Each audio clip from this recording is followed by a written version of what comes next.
Here's how you should use your stage if you are presenting a Knight's Forum in the White Box Theater, for all of you who might do so now or in the future. When you present your Knight's Forum, there will be 3 spotlights on the stage. Miss Rose, me, will introduce you from this middle spotlight. Everyone will clap, and you will come and take the stage right here in this center spotlight. I always encourage students to take a big, deep breath before they begin to settle their nerves.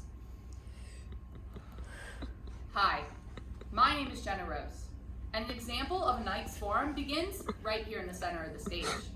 When I finish my introduction to my Knight's Forum, I'm going to take a step to this side of the stage or to this side of the stage because I want to make sure that I'm speaking from multiple points on the stage.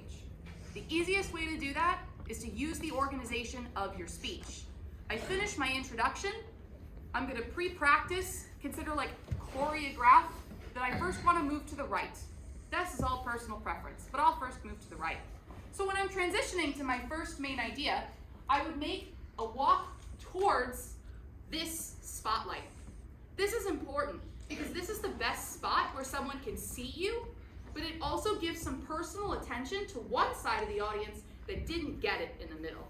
Additionally, our microphone system is such that if you move past the speaker or the projector, you'll start to get that weird feedback noise. So right here in the spotlight keeps you in this side and gives you a perfect place to speak from for the whole of your first main idea.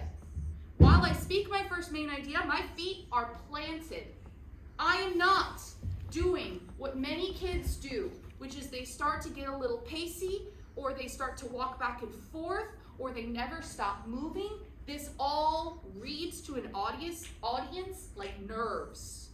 So the best thing to do is to choreograph or practice movements that put you in a space.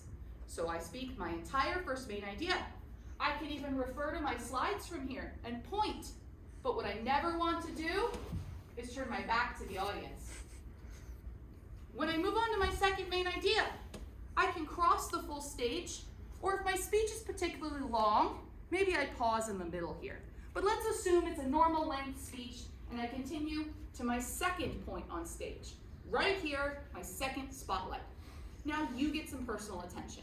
I'm speaking to a different area of my audience. My feet are planted. I can gesture.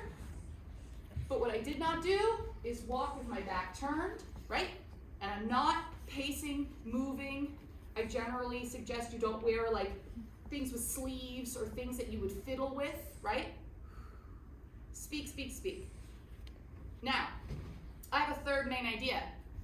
My third main idea can be right back to the center of this stage. Now I have that opportunity to speak to all of you. I can still gesture at my slides and make references to them. I make sure that my motions, my hands are doing something. You'll have note cards, but if you count something, use your hands. If you ask the audience to raise their hand, you raise your hand too. Show them what you want. A little gesture, a little information, a little movement of the body, like any of those, emphasizes your meaning and makes your audience more engaged with you. It's all about body language. Now I'm going to start my conclusion. And the goal of my conclusion is to bring you guys, my audience, into the space with me and make you feel like you can use this information to really benefit your knowledge. Therefore, when I start my conclusion, I generally like to do this tiny, tiny tweak. Just a little step forward. I didn't even step very far. It's like maybe, a foot or so. But in doing so, it's like I'm giving you like a hug, right? Like inviting you into my speech. So when I step forward through my conclusion, I'm a little bit closer to you. I'm creating a little bit more connection. And that is how to give a Knight's Forum. So to review, 3 points on stage. Middle, pick a side in the light. Don't turn your back while you're walking. Pick a side in a light. Plant your feet when you speak. Make sure that you have confident, strong body language, right? Because if you're folded up and looking small, or if you're nervous or you're rocking, all of this looks like you don't want to be here. finish in the center, and give that last little hug. Thank you.